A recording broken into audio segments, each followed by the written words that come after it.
Hi, and welcome to Explore a Story. I'm Emily Grassley, coming to you from the Field Museum in Chicago. On this episode, we're going to hear from someone who truly has one of the most interesting jobs here at the museum, although I bet her profession isn't the first one that comes to your mind when you think of cool museum gigs. Her name is Sarah Ebel, and she's an attorney for the field. In addition to helping me with a multitude of things for BrainScoop and Explore a Story, like checking copyrights and licensing agreements and otherwise making sure we don't do something dumb, museum attorneys also do things like keep us up to date on federal regulations of protected and endangered species and navigate the legal logistics for importing and exporting specimens to other museums for research and display. Today, Sarah's here to share a few stories. The first is about a time when I walked into her office and she told me that she was about to become the most hated person in fandom.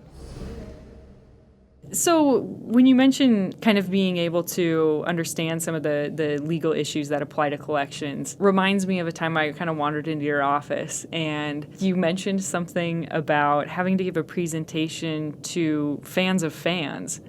And at the time, I was very confused. I was kind of thinking you'd be going to like a Tumblr convention and talking to people about, I don't know, anime or something, but that you meant literal fans. Yes, literal air-moving fans. Like hot day, you need a device, you have a fan. But I didn't know that there was an actual fan group for fans. Of course, there is a group dedicated to fans of fans. It's called the Fan Association of North America, or FANA. It seems like it's always step one, love something. Step two, form a group of people who love a thing. Yeah. Step three, have a yearly meeting to discuss it. My name was referred to them by a colleague who has written on ivory regulations, and the FANA people were particularly interested in learning more about some regulations that had been put out by the U.S. Fish and Wildlife Service in mid-2016. So many of the fans they collect have ivory parts. It was a common decorative element in the 1800s, 1900s. So the Obama administration in 2014 committed to a new national wildlife trafficking statute that covered ivory as well as other animal parts from endangered species. So basically in 2016, there were new federal and international regulations put in place concerning the trade and the transport of ivory products. Right. So it became very difficult to get ivory pieces into the United States, except in some very specific cases. Collecting would not be one of those cases. So the strategy was to cut off the legal trade to dry up basically demand for ivory, and also to dry up revenue streams for terrorist groups and organized crime and militias that were using smuggling as a way to make money. So how does terrorism and wildlife crime and legal trafficking, how does that have to do with these rather innocent fans of fans? These fans of fans, they want to collect fans. They love fans so much, and they don't feel like they're doing anything wrong. And I mean, most of the time, many of the pieces have been, in Europe or outside of those countries for a long time.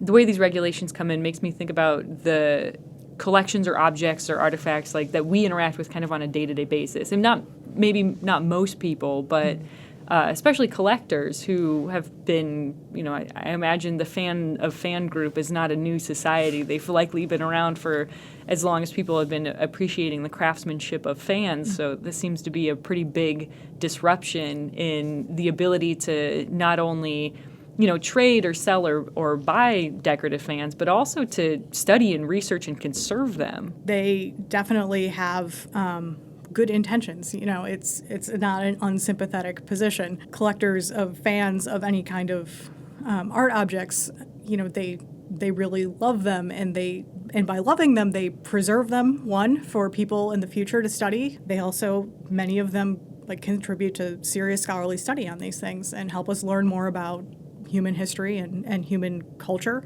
either by doing the work themselves or opening up their collections to scholars. So it's, they do important things. However, they're also enmeshed in this market that has a shady side to it. The idea that you can legalize it and regulate it, that's often trotted out as a solution for many different materials.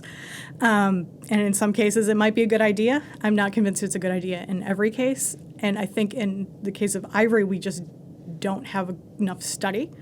There's, the idea that you allow a legalized market and then you pump that money back into conservation. They do that with sport hunted trophies, for an example. That's often the argument that's used. But in the case of something like ivory, where, once it's removed from its context of the elephant tusk, you really can't distinguish between something that's been properly sourced or very old or something that is been newly poached. So it kind of further goes to confuse the legality of the situation, or like, is this a historic object or is this something that was collected more recently? So how was this received when you had to go to this fan of fan convention and deliver this news that things were going to become a lot more difficult and heated in fandom? Not well, Emily. No? No. They didn't like this? They were dismayed. Oh, no. Yeah. Can't really blame them. A thing they had been doing for years was suddenly going to get very much harder, or if not impossible. Oh, wow. Yeah. When it comes to the international trade, there's basically a total ban on new imports unless it's part of a household move, which means you're literally moving house from one country to another, or you've inherited it. So you really can't now go to France, buy an 18th century fan, and bring it back to America. The U.S. Fish and Wildlife Service has also signaled that they're going to scrutinize those transactions more heavily. Wow. So they were not pleased. Thanks, Obama. In this case, yes, that's true.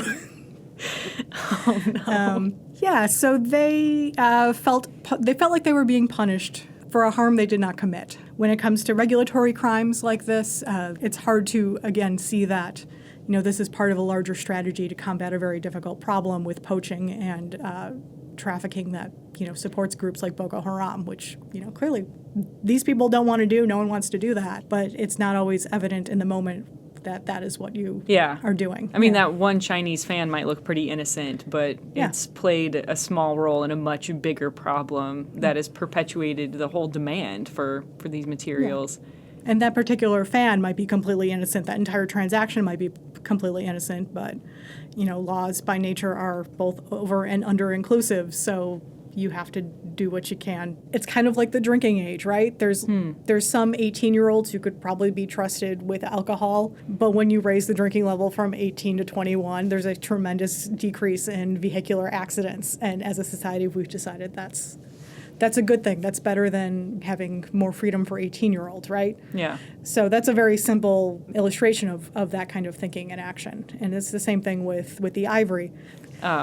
I have to admit that I laughed a little bit when you told me that you were the most hated person in fandom, just because that's a funny thing to say. But I'm sorry that we had to rely on your legal expertise and kind of shoot the messenger sort of delivery of information. Yeah. And honestly, they were lovely. I can understand their frustration. They were perfectly polite to me. They gave me a very nice book about fans as a thank you. Oh, good. I'd love to borrow that. I had an excellent time talking to the fans of fans. Yeah, would do again. To be clear, I think most of this is in jest. I don't actually think, I don't really imagine you went up on stage and they started throwing paper fans at you in rebellion and just getting all upset and becoming distressed and whipping out their own fans to cool down. No, there was no fanning and agitation or pelting the lawyer with rocks and garbage.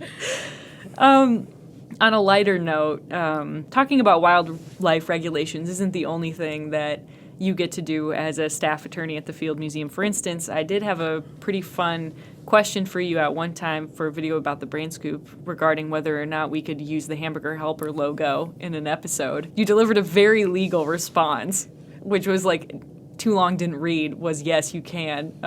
I had a really good time writing that, just FYI. We'll put that in the episode description for people to read if they want to know the legal justification for our use of the Hamburger Helper logo in an Ask Emily video on the BrainScoop.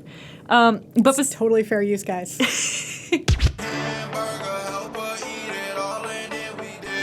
But besides me wasting your time with very serious questions, I think one of the really cool things that you got to do recently involved a tattoo parlor. So I get to do many interesting and strange things in my capacity as a lawyer at a museum. The museum had a an exhibit about the history of tattooing. And as part of that exhibit, what exhibits and our public relations folks wanted to do was have a live tattooing demonstration in the exhibit. Oh boy. Because that's fun. That sounds like it'd be full of automatic legal red flags. Yes, legal was really freaking out. My first reaction was, please don't. Also, do you have to? My job, honestly, is to protect the museum. That's what I'm here for. Along with that is managing risk. And when someone told me they wanted to do a very tiny surgery in the museum on the regular for fun, basically, I was a little skeptical. Yeah, we literally have millions of people coming through our institution a year, and with those millions of people are lots of sticky and dirty hands. Yeah. Like, not exactly what you want when you need to create a sanitary environment for a microsurgery. Yeah. So a lot of what we did was making sure that we were in compliance with Illinois' public health laws, which was a learning experience for me. Really had never had any occasion to look at those before. So we had a conversation with Illinois' Department of Health, who at first were quite skeptical, and then as we demonstrated that we were very serious about doing this correctly, got more and more interested and kind of excited. It's not a question I think they were expecting to ever get to, so they were interested in that. So I was there pretty much to parse through the health code and make sure we were hitting all the milestones that we needed to do.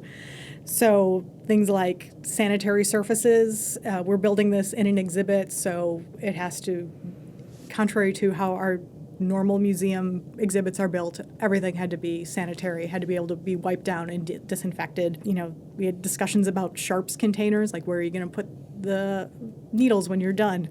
The biggest issue was getting hot running water in there so people could wash their hands before and after tattooing. That area of the museum doesn't have drainage or pipes, so we had to get a temporary sink. Yeah, that was interesting. I don't know if interesting is the right word. And I learned a lot about temporary sinks. What is there to know about a temporary sink? So apparently a lot. There's how much water it holds, so how hot the water gets, and the regulations specify like how hot the water has to get so that it's actually sanitizing things. Shape of the faucet handles, so you can turn it on without touching it. They're called blade handles, so you can turn it on with your elbow. What? Yeah. So we have a really nice temporary sink. It's the Cadillac of temporary sinks. Is that still in the building? I think it is, yeah. It's like a celebrity. Like the sink that passed all of the tests. Yeah. And jumped through the hoops. It's a good sink. Wow. Yeah. Mm-hmm. And in addition to making sure we could have a safe sanitary environment for people to get tattoos, there was issues with how are you going to get appointments done? Like, how do we do that in a fair way? How do we allot those? And then making sure people understood that when they're getting their tattoo, they're going to be in public. Mm-hmm. As opposed to a tattoo parlor, there's minimal people around, but here you potentially have dozens of people walking through taking your photo while you're doing something that's kind of intimate. Mm-hmm. We also had discussions about where people could get tattoos. Oh. There are obscenity laws, and it is in public, so no butt tattoos. Yeah, there was some discussion about how we were going to limit that, but it all worked out. It was fine. I just want to be a fly on the wall of that conversation. Is it did you discuss anywhere that a bathing suit covered would not be okay, or was it like a t-shirt and shorts situation? I suggested no removal of clothing as a baseline. But what if you're just wearing like a tube top and biker short? I don't know. You're still wearing clothing, right? Okay, yeah. Yeah. I mean, the Chicago obscenity ordinance is pretty specific about what's verboten, so we kind of went with that. I mean, I'm like a cardigan in the summer type person, so yeah. I don't think I'm ever in danger of violating those laws. I think you're fine. Okay. Yeah. Still an interesting conversation that needs to be had. It is, and a lot of what I do with people around the building is just ask them questions about what they're doing and pushing them to answer that ahead of time, so there's no surprises. I see. A lot of what lawyers do, or at least transactional lawyers do, is issue spot problems before they happen, and try to anticipate where we might have liabilities, where there might be problems, things we need to get in line before they happen. So what was the outcome with this tattoo parlor? Like, spoiler alert, it went okay. Yeah, spoiler alert, it was a wild success. No, it was great, and it was really a team effort. I feel like I helped out on the beginning, but all the running was done with our staff. And that's true of most of the projects here. You might have a small group of people setting it up, but then it takes a village to really run the program. Yeah. That's cool. Yeah, it was great. Those slots filled up in like 2 hours. We extended it, and they sold those also, so it was really good. So the way that people could get a tattoo in the tattoo exhibit is basically we announced that we were bringing this exhibit here. We're gonna have tattoo as a temporary exhibition, and then we opened up a lottery, sort of. Basically, it was first come, first serve. People had to call in and book. They had some choice at the beginning about what artists they wanted to work with, but slots filled up very quickly. We had about 1,000 people on the waiting list. Wow. We were able to open more slots when we extended the exhibit, and they just started calling from the list. So, but for like weeks, every Saturday and Sunday, you could come to the museum and watch someone get a tattoo in the tattoo exhibit. Right. It was once a month during the entire run of the exhibit. So is this the first time, to your recollection, that a museum's ever had a tattoo parlor in an exhibit? Yes. I believe we're definitely the first for the run of this exhibit. I'm unaware of any other museum doing this ever. I just love that this happened. This is such a great case of a wild idea coming to the Field Museum and everybody first kind of being like, this sounds kind of nuts. Maybe we can pull it off. I don't know. I'm also thinking about our hyena diorama project, which sounded like an absolutely unrealistic idea. And then it happened. Yeah. It does take a village, though. It does. And I think museums are conservative by nature. Lawyers are also tend to be kind of conservative by nature in that things that are out of the usual or that haven't been done before are greeted with skepticism because, we're very concerned about risk and we're here for the long haul, so we don't want to jump on a fad or do something that's half-baked that could reflect poorly on the museum or give people a bad experience or a staph infection. So when things like this happen, personally, I hope my colleagues treat things with skepticism, but a willingness to be persuaded. Yeah. Yeah. I think that, cautiously optimistic is a good mentality to have when you work in a museum, I think. Like, you're like, I think this sounds like it might be able to work. I'm a little dubious, but I'm going to keep an open heart and mind and figure out if this is a way that we can, push the needle forward. I agree. Yeah, I think that's a good attitude. And also the conviction that if you can't do something 100%, you're not going to do it.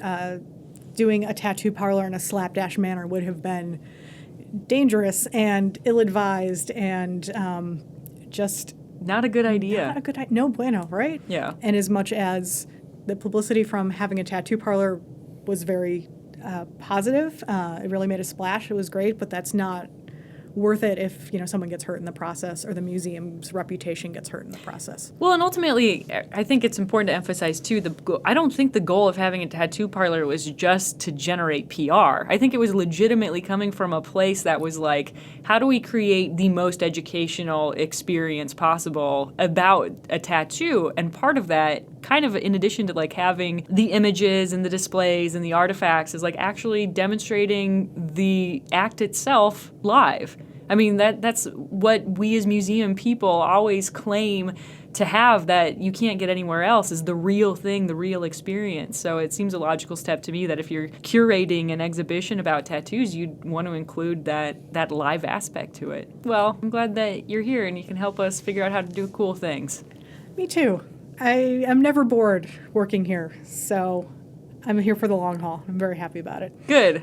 All right, I'm going to need a lot of legal assistance in the future, probably, with our copyright questions and needing to use Hamburger Helper icon liberally. I'll come to you for all of those. I'm your girl. Yeah. Good. Thanks, Sarah. Thanks, Emily. Yeah, you have a cool job. Sure do.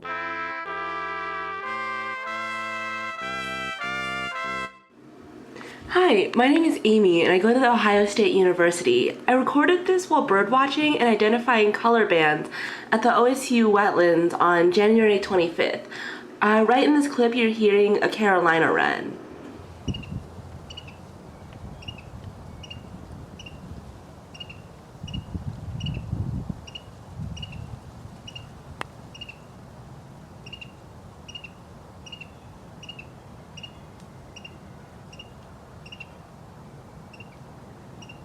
Hey, thanks for listening. If you like this show, please like us and rate us on iTunes. Since we're still pretty new around here, it would really help us out a lot. You can look forward to a new episode every other week in the iTunes store or on our website, explorastory.com. It's all one word. And find us on YouTube at youtube.com/thebrainscoop. Explore a Story is hosted by me, Emily Grassley. Our guest today was Sarah Ebel, who is the Field Museum's Assistant General Counsel. The show is produced by Brandon Brungard and Sheheryar and is made with support from the Field Museum in Chicago, Illinois.